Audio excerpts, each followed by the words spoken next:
Pangum Lalhayate Girim Yat Kripatam Aham Vande Paramanandamana He Guru Gyanada Dinabandhu Swanandadata Karunika Sindhu Vrindavanasim Hitavataram Prasidarata Kamayo Pracharam.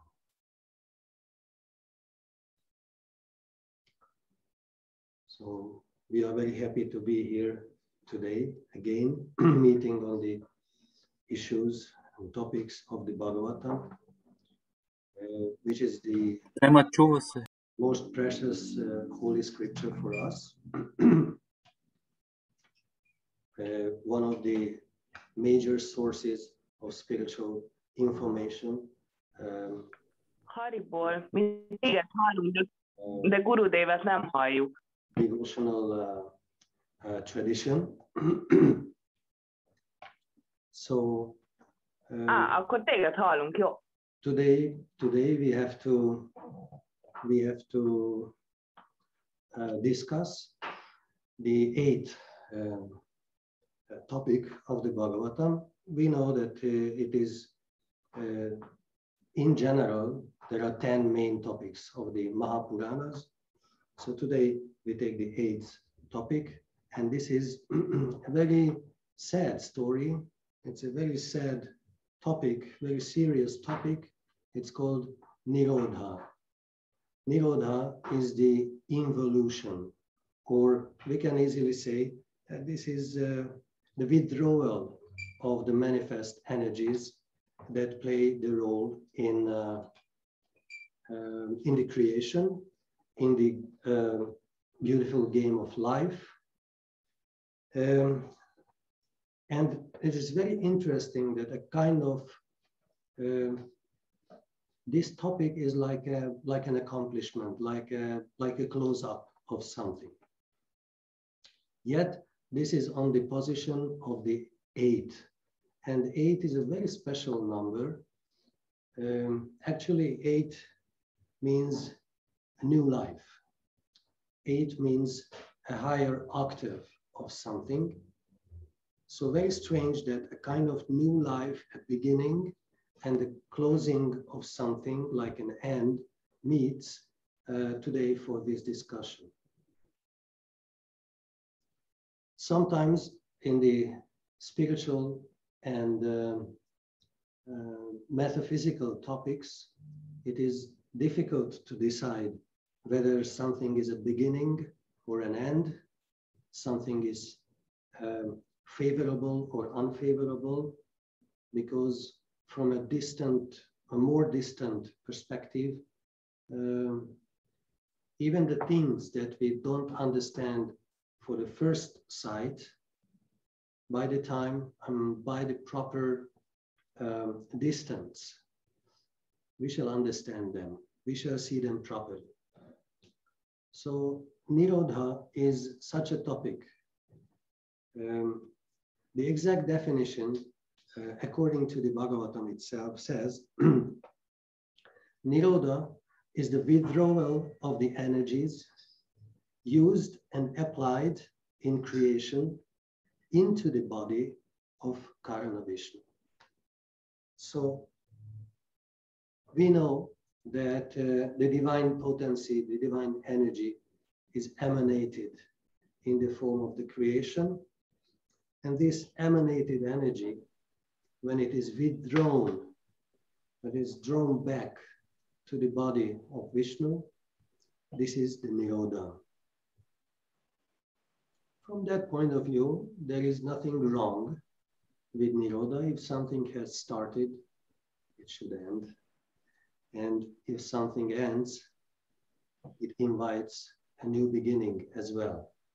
So we can see that although Nirodha is the end of something, it's not a final end, or it's not a permanent end, but it's like a phase, like an end of a chapter. But the next chapter will start very soon. So as the creation, the creative process itself was a gradual process from the subtle, finally reaching to the most gross. In the same way, the Nirodha is a reverse process. So from the gross, everything is reduced slowly, step by step, reduced to the most subtle principles. So we can say that this end game of the creation is the reverse order of the creative start. We shall come back to that a little later. But what does it mean if there is an end, there is a beginning? If there is a beginning, there is an end. It means that life in general moves in waves. Moves in waves. And the Srimad Bhagavatam sometimes uses very bitter truths. Just recently, when reading one verse, it struck me by the strength and by the reality, brutal reality of what was described in this verse.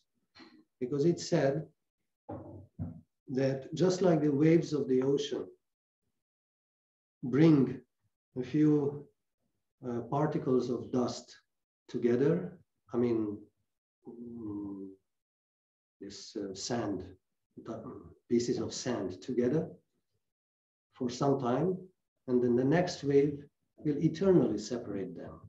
This is how life is going on. So the waves, beginnings and end, must always follow each other, and sometimes we meet, other times we are separated.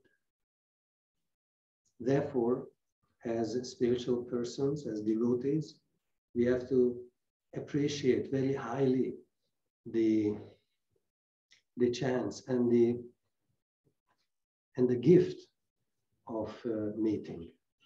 If we can associate with pure devotees with pure intention, then our future is safe. Although the reality is that the next wave comes and these particles of sand may be separated forever again.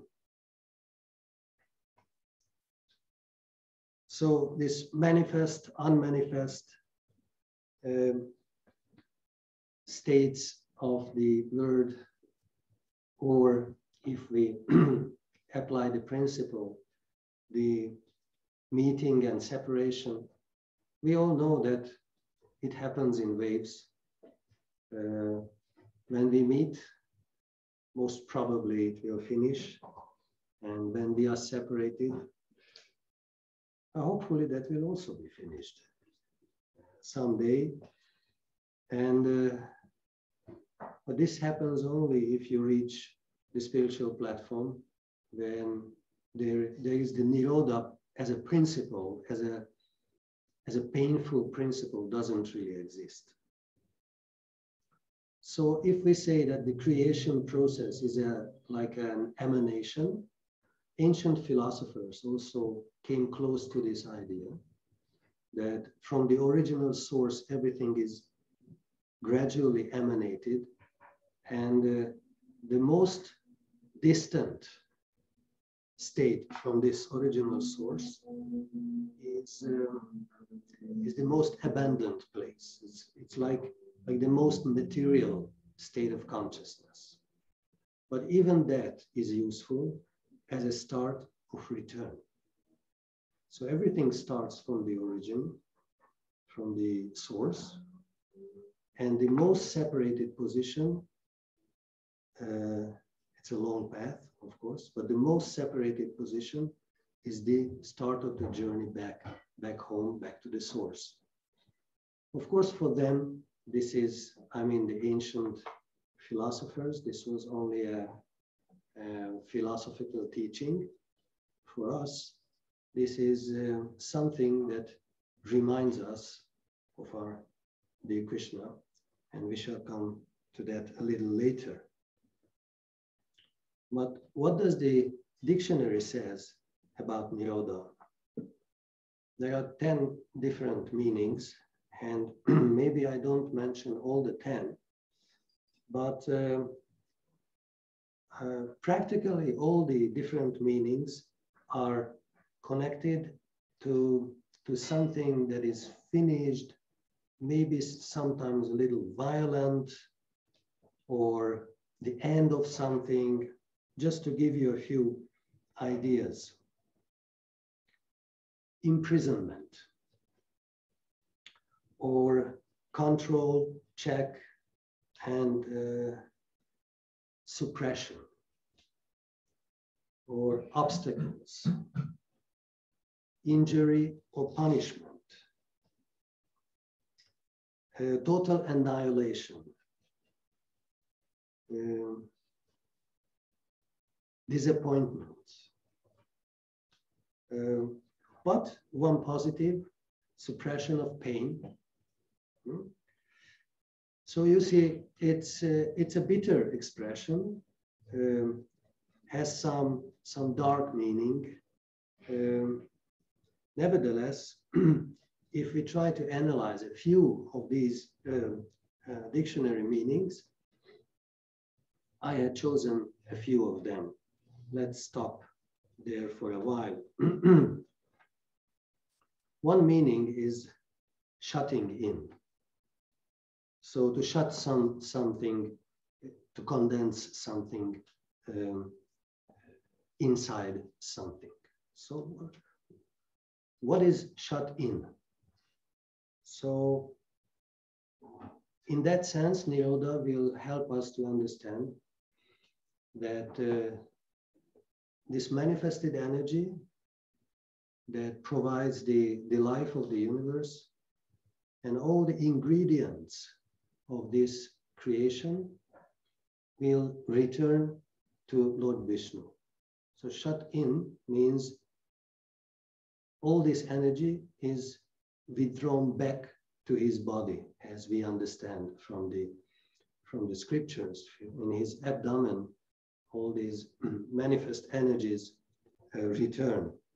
So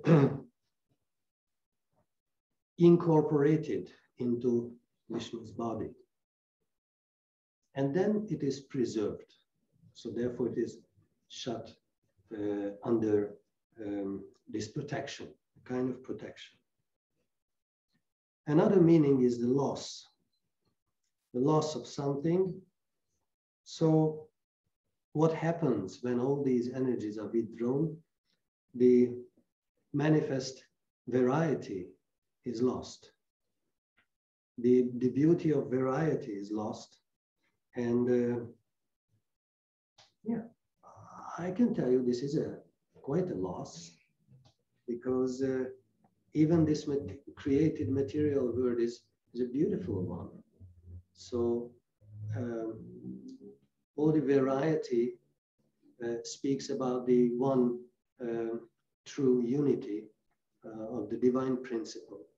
So if one side is lost, our only solace is that it's not forever lost, but preserved in the Lord for the next creative cycle.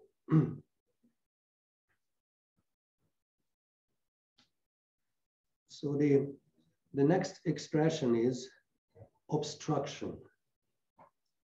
Obstruction, when something cannot happen. There are too many obstacles and something cannot happen. So what kind of obstruction is there in this Nirodha state? We can say that life means movement. Life means change, progress, development. So when Nirodha comes, when the end of the created cycle comes, then this progress is curbed. It cannot happen anymore. So the word stops, so to say.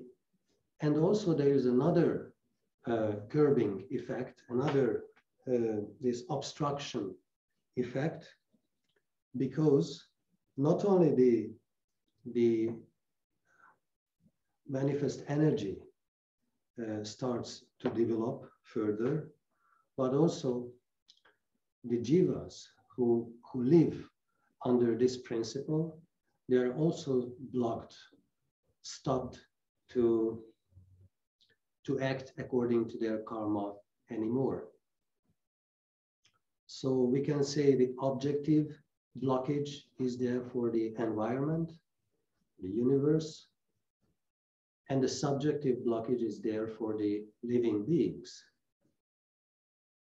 Of course, when your karma stops, that means you cannot fall down more, but you cannot make progress as well. So it's a risky position. But at the end of these cycles, what happens when the jivas who cannot reach perfection, they are blocked in their activities, they have to wait for the next creation cycle, right? So curbing the activity, curbing of karma to expire, this also happens with the jivas in this creation cycle. And one more meaning of Nirodha, this is the destruction. Destruction, we can say that the end of the world or the total annihilation. We know that one famous definition of the Supreme, of God, G-O-D, like generator, operator, and destructor. So this total annihilation, this cosmic destruction also depends on his will, on his laws of nature, laws of the material creation. And in other religions, they have very simple explanation of the end of the world. Usually they have only one version for the end of the world, for the annihilation. But our tradition is very, gives very detailed information on this annihilation, because we know 4 different types of this destruction. And let me say a few words about these 4 different types. The first is called naimittika, or casual. It happens at the end of the smaller creative cycles. When not all the manifest energy is withdrawn, but only broken down to some elements. Like, so we know, we had discussed that the creation works in different cycles. Some are smaller, others are huge. And on the end of the smaller cycles, this smaller reduction of the manifestation happens. This is the first type of destruction. But very soon the next creative cycle will come, and then again the manifestation and the variety will manifest. The second is when the great cycle ends. So we know that everything starts from Lord Vishnu's. As he's breathing, all the universes emanate from him. And strange enough, even physics identified a certain black body behind the creation. I think it is called in physics the black body theory. And one scientist received the Nobel Prize for this black body theory. But we know who is that? This black body behind the manifest universe. This is God. This is Vishnu. And strange enough, nobody awarded the Nobel Prize to the yogis and rishi munis of ancient India, who explained that thousands of years back. So when the grand cycle ends and everything is reduced to this atomic position, everything is withdrawn, then this is the second destruction. This we can call the greater destruction. It's called the elementary, when everything is broken down into the elements of creation. So we can say that we can think that maybe what kind of other destruction or this pralaya or NIRODHA can happen. And the objective word, created word, is finished. Beyond that, what can happen? A very strange concept is the permanent destruction. Although it's a little different, the meaning is a little different, but nevertheless, they categorize here this event also. And they say that this permanent or continuous destruction is the transmigration of the jivas, the coming and going, life and death of the jivas, which is continuously going on, like a permanent wave of these changes. So this is the third type of destruction, coming and going, life and death, taking birth, exiting from the world. This is the third type of destruction. It's called the continuous destruction. And what about the fourth one? Because I mentioned there is four annihilations or four destructions, and actually the fourth is the most desirable for us, because that is an individual and final, permanent in that sense, that it's final accomplishment. When you achieve liberation, then this whole creation and this whole existence material is finished for you. So if we achieve that kind of realized state of moksha, then it's the most special annihilation, because maybe the creation cycle will still go on, but you are not under the control of that creative word anymore. So freedom is another type of individual freedom. Individual liberation is another type of destruction. Because all the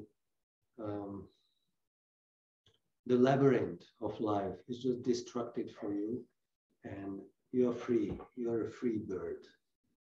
So these are the four types of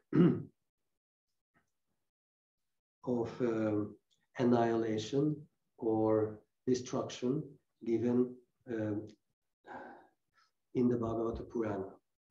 Some other Puranas mention maybe a little more details, but basically these four types of short-term, elementary, continuous, and final destruction is there for us. Please remember because we all have to find our own individual perfection, or somehow we all have to finish what we had started.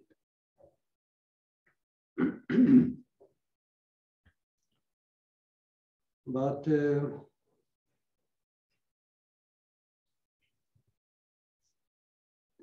this NIRODHA, or withdrawal of energies, is not only a cosmic principle, but also you can find relevance, you can find its meaning in the life of a human being. Because as we take birth, we also have to exit this bodily existence. And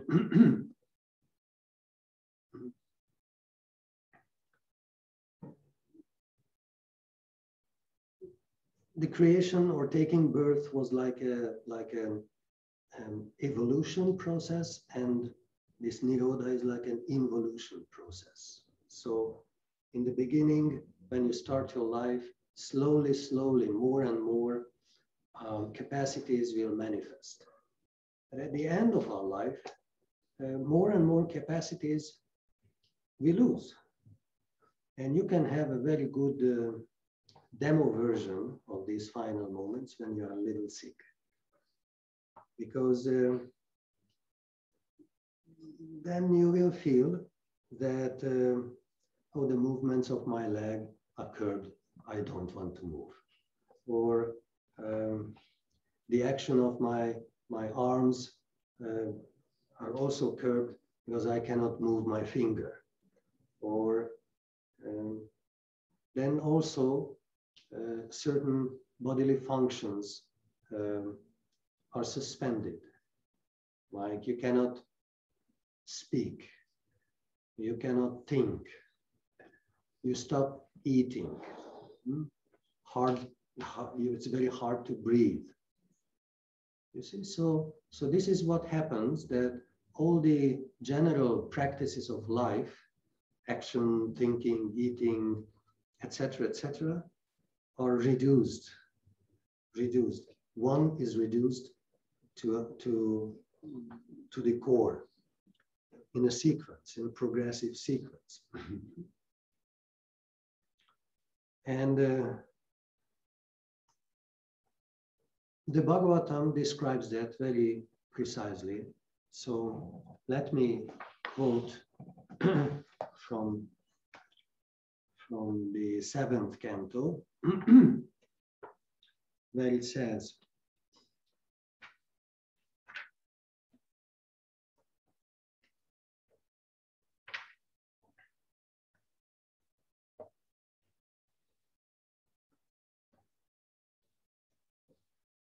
when due to disease or old age, the ascetic is unable to perform his duties,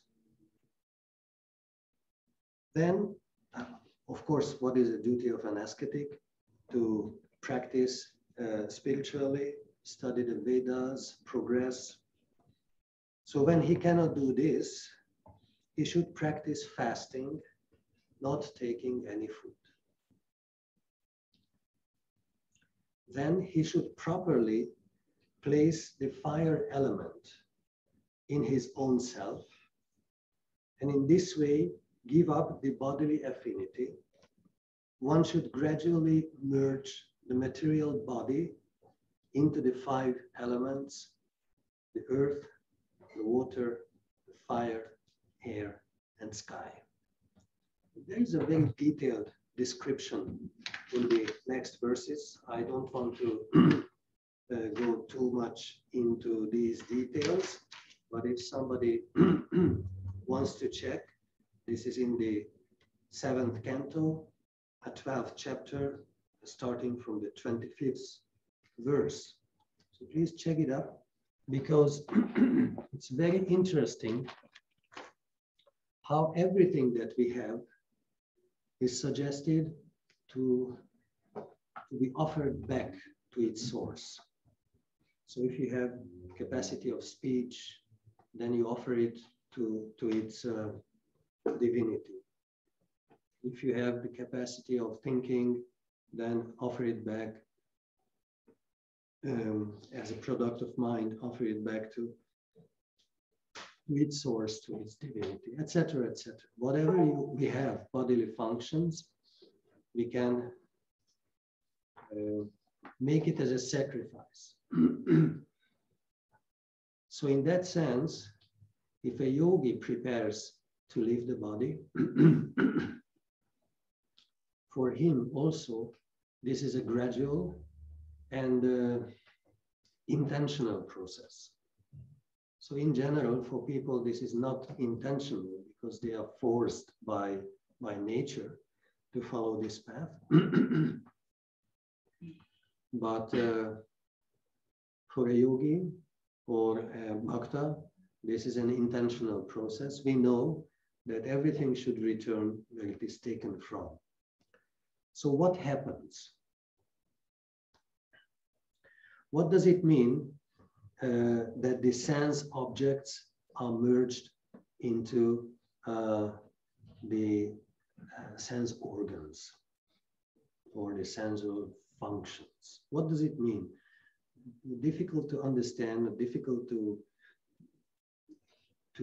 understand what this merge means. But this means when you do not perceive anymore the external world. So the objects are merged to the function. You still see, you have the capacity to see, but you don't see the objects anymore. So the objects are merged into the sense function. Then the next stage comes. The sense organs are merged into the mind. So what does it mean? This is when no sensory reaction is there. Only the thoughts and the inner sense is alive. And if you were there by the death of someone, you can see how it happens. And slowly, slowly, he loses the interest to the external world, and the eyes, I don't see, still there, but don't see. The mouth is there, but it doesn't speak. So withdrawn, this merging means it's reduced to its source. But finally, the mind is still there. So that's very nice. That don't think that if somebody has lost control in these last moments, that they don't hear. They hear. The soul will hear. So maybe the physical ear, the physical eye is blocked, but the spiritual eye, the spiritual ear is not blocked. They can receive the message. Then what is the next step? The mind is merged into the breath. The last moment, the breath is still there without any other bodily symptoms of life. Still little breathing is there. Just remember when Sarvabhauma Bhattacharya wanted to determine whether Mahaprabhu was still alive or not. He was checking the breathing. So this is one of the last signs of life. If the breath is still there, we can be sure that the soul didn't leave the body yet. But then again, the breath is merged into the Atman. The breath is merged into the Atman. That means that the soul has withdrawn all manifested energies and ready to depart. We know that there are two symptoms of the soul. One is the prana, or the vital force, and the other is the consciousness. So until these two are there, life is there. And when the soul departs from the body, it will take with her these two signs, symptoms as well. Consciousness is finished and life force is also finished. So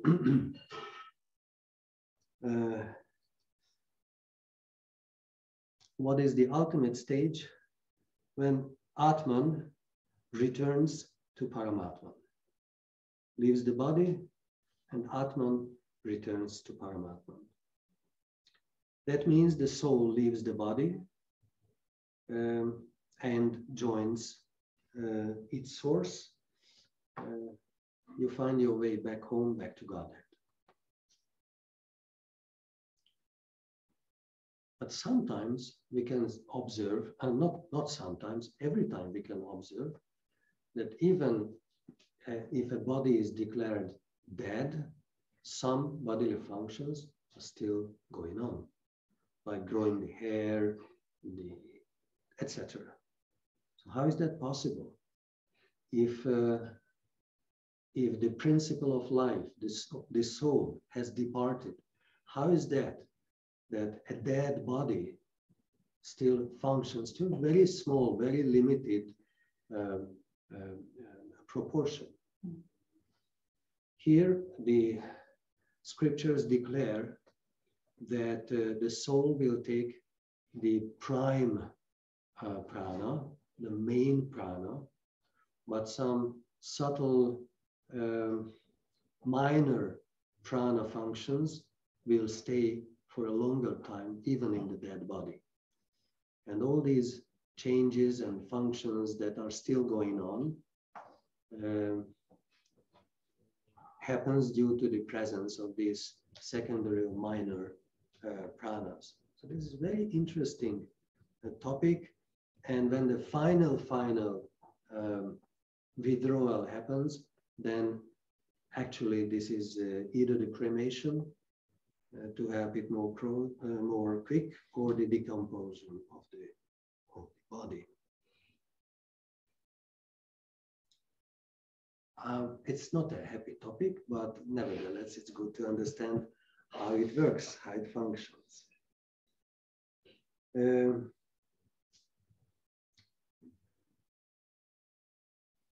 If we discussed NIRODHA on the individual platform, how our life, our bodily life finishes, then we have to examine that also in the cosmic platform, as I mentioned.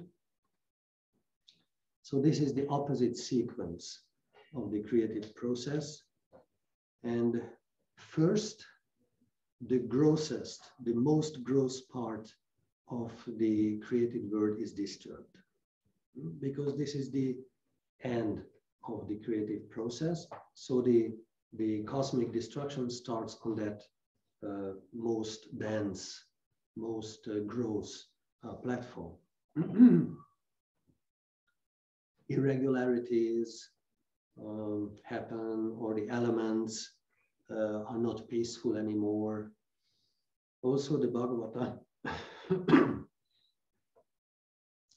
mentions that when demoniac forces overcome or dominate over the material world, these very bad signs, very bad omens start to show. So any disturbance in this gross level of the creation might give a kind of bad signal. Then the gross is reduced to define the subtle elements.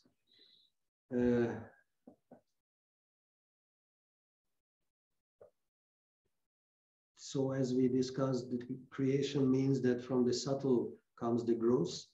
The opposite direction from the gross, slowly, everything is reduced to the more subtle. On this stage, on the first and second stage, our Shastras say that this cosmic destructive water and fire will happen. So you see the gross elements are disturbed and they play their part in the destruction. Then on the third stage, all the manifestation is reduced back to cosmic principles. The cosmic mind, the cosmic intelligence, the cosmic ego principle. Shiva represents the cosmic ego principle. And then finally everything returns to Mahat, this gross material potential.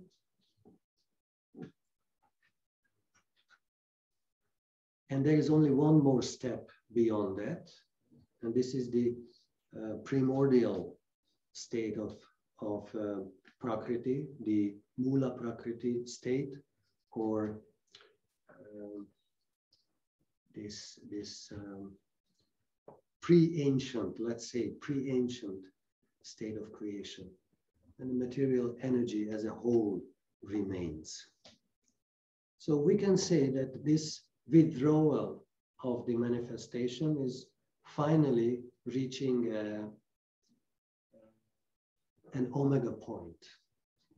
In science, it is called omega point, when everything is reduced to some latent, some very condensed state of existence. But omega point, if this is a reduction, then we can say that it's also a start, right? So as the waves are going, if one wave is withdrawn, this is, let's say, the omega point, but with the same movement, the next wave will come, right? And then it's not only the end of something, but the beginning of something. So from this omega point, we must add an alpha point as well. All potential, all potential.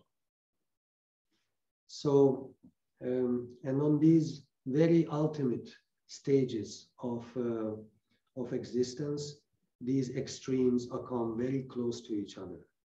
As we started, who can decide which is a beginning and which is an end? If there is an omega point of total final reduction, by itself, it must be an alpha point of all potential of the first throb of the creative power.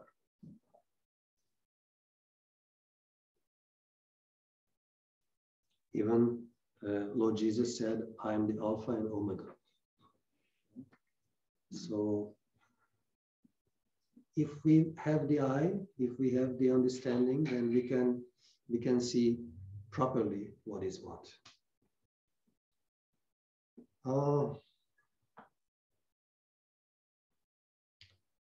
We have two more things to discuss for today.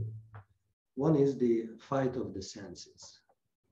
And why I want to bring this story here, because as on the individual withdrawal, we discussed that the bodily functions are slowly, gradually reduced to the mind, then to the breath, and finally everything is reduced to the soul. Once the senses started to fight, started to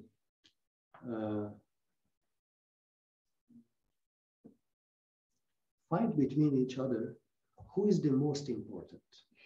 Who is the most important? The eye said, oh, you are zero, I'm the most important because I see. The ear said, oh, no, you only see, I hear, I'm more important than you. Then all the other senses joined this debate and competition, and everybody tried to prove, yeah, I'm the most important. I'm the most important. And finally, as they couldn't decide for themselves, they went to their creator. Prajapati and asked for advice, how to decide who is most important. And then Prajapati said, well, it's very easy. One by one, you leave the system for 1 year. And when you return, you can easily judge who is the most important. So, all right. The I went first. He disappeared for 1 year. And when he returned, he asked the others, oh, how you were living without me, how you were able to maintain. And they said, oh, for 1 year, we were living like a blind person, but otherwise we were doing fine. Then the eye was a little disappointed, but then the ear started his journey, disappeared for 1 year. When he returned, he inquired from the others.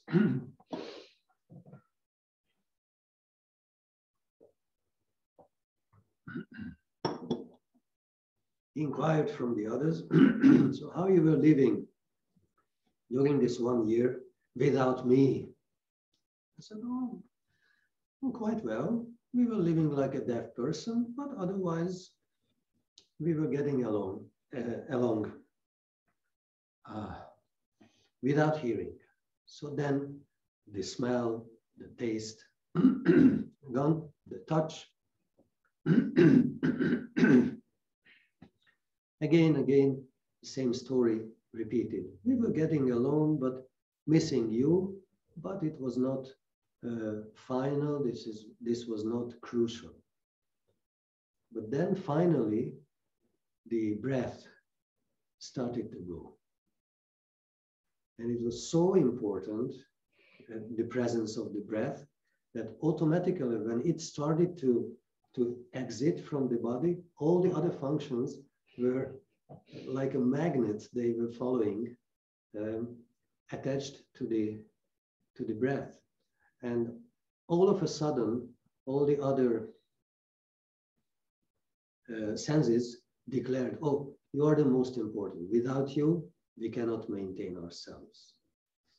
So this is the breath. This is the breath of life. This is what is important. And this is what we have to pay attention to live properly, to help our Atman with the breath, with every breath, to traverse the spiritual path and hopefully to reach perfection sooner than expected. Yeah. So we can say that the goal is to bring your most important parts, your prana, your Atman, your love, to its owner, to find a way back home. And this path, no, the distance is not that long. It's long enough, but it's not that impossible. Yet the journey is long. The distance is not so big, but the path is long. Our goal is to bring our Atman back home, to Paramatman, to find our home with Krishna. And if I say Krishna, and if we discuss NIRODHA for such a long time, such a bitter topic, like death, cosmic destruction, it's not very happy topics. How can we find this NIRODHA principle in Krishna Lila? Now, don't mention when he withdraws from the earth, because I don't mean that. Of course, that is again so painful that usually the devotees, we don't discuss this topic. But actually, in the eternal Leelas, in the eternal Leelas and in the best Leela, in the rasic relationship of Krishna, how can we find the Nirodha principle? How can we find the waves of emanation and withdrawal? I think Chaitanya Mahaprabhu showed us properly how to find Nirodha in Krishna Lila. Because we know that there are two main moods in Goloka Vrindavan in connection with Krishna. One is the meeting and the other is the separation. So we can say that these are like waves, one chasing the other. One cannot exist without the other, but not in a bitter way, but rather in a rasic way, that the presence of one gives a signal of the other, and when the other mood starts to happen, you will always remember the first mood. So these waves are harmonious waves. This unity is never broken. Even in separation, this unity is never broken. So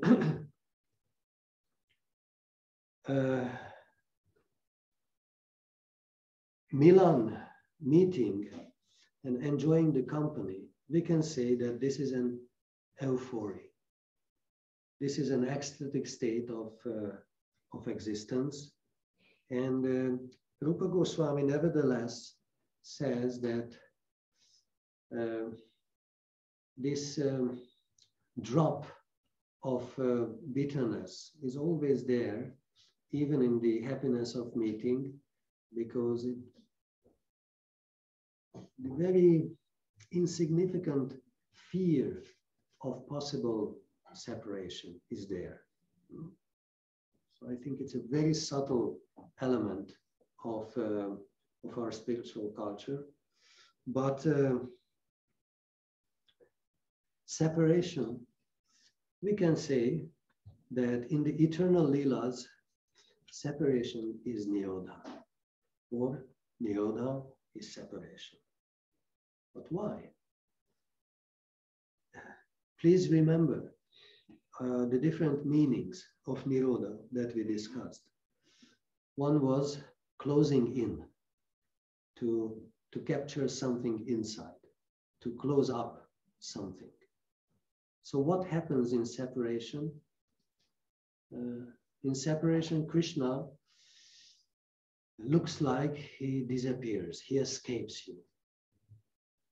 But by the intensity of the thought, by the intensity of the divine love, you can stop Krishna from escaping. And therefore, you can close in Krishna. You can